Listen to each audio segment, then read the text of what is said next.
Ак үйдүн алдына 3 автобус депутаттарды аларча резиденциясына алып кетүү үчүн келди. Бул тууралуу жеринде турган кабарчык автобустардан биринин айдоочусу айтты.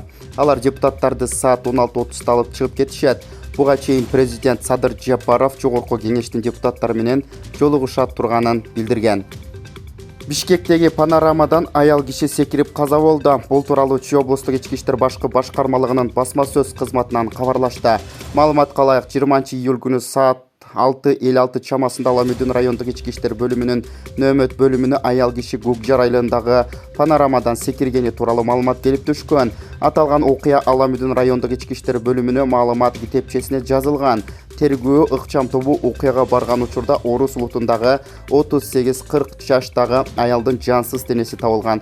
Учурда жансыз денеге карата соттук медициналык экспертиза дайындалды.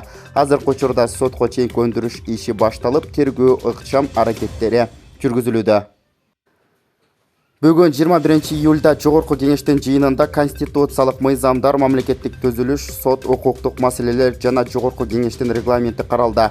Эл өкүлдөрү Баткен облусуна статус берүү маселесин экинчи окууда карап жаткан маалда укук коргоочу Токтайым Үмөталиева жанында отурган айымга массаж жасаган. Бул учур видеого түшүп калган. Аталган видео социалдык тармактарга тарап кызуу талкууга алынууда. Буга чейин жогорку кеңештин жыйынында прокуратурада иштеген айымдын оозун боеп, курут жеген видеосу дагы талкууга алынган. Эскерте кетебиз, Кыргыз гидромиттин маалыматына ылайык 21-июлдан 23-июлга чейин республиканын тоолуу жана тоо этектериндеги райондорунда туруксуз аба ырайына жана көтөлүп жаткан нөшөрлүү жаан-чачынга байланыштуу сел жүрүшү мүмкүн. Бул тууралуу Өзгөчө кырдаалдар министрлигинин басма сөз кызматынан кабарлашты.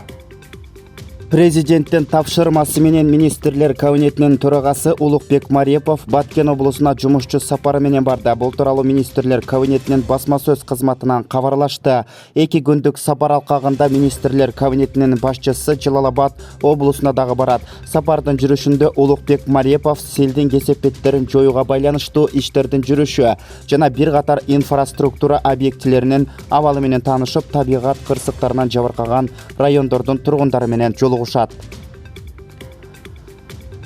Бейжиңдин мамлекеттик маалымат каражаттары кабарлагандай 21-июлда борбордук Кытайдагы нөшөрлөп жааган жамгырдын натыйжасында суу ташкындары жүрүп 12 адам кайтыш болуп, 100 миңден ашуун киши үйлөрүнөн көчүрүлдү. Кытайдын Хэнан провинциясындагы бардык шаарчылар, анын ичинде провинциянын борбору Чжэнчжоу шаары суу ташкындарынан жабыркап, андагы ири масштабтагы кыйроолор тууралуу кабарланды. 10 миллион калкы бар Чжэнчжоу шаарындагы нөшөрлөп жааган жамгыр соңку суткаларда суу ташкынына алып келди. Көчөлөрдөгү көлкүлдөгөн суулар албууттанган дарыяларга айланып, андагы бардык нерселерди агызып кетип жаткан үрөй учурган видео социалдык тармактарга тарады. Москвада кайрадан мигранттардын массалык мушташы катталды. Апрелевкада жайгашкан турак үйдүн короосунда гастарбайтерлер катышкан дагы бир массалык мушташ катталды. Бул тууралуу Ороссиялык басылмалар жазып чыгышты. Укук коргоо органдарынын айтымында жаңжал 18-июлга караган түнү болуп, массалык мушташка 20га жакын адам катышкан. Алар бирин-бири таяк менен сабап бөтөлкөлөрдү ыргытышкан. Мушташ учурунда короодо токтоп турган бир нече унаа жабыркаган. Окуянын күбөлөрү мушташ учурунда ок атуудагы болгонун айтышкан. Бирок башаламандык кимдер тарабынан жана кандай куралдар колдонулганын аныктала элек. Учурда териштирүү иштери жүрүп жатат.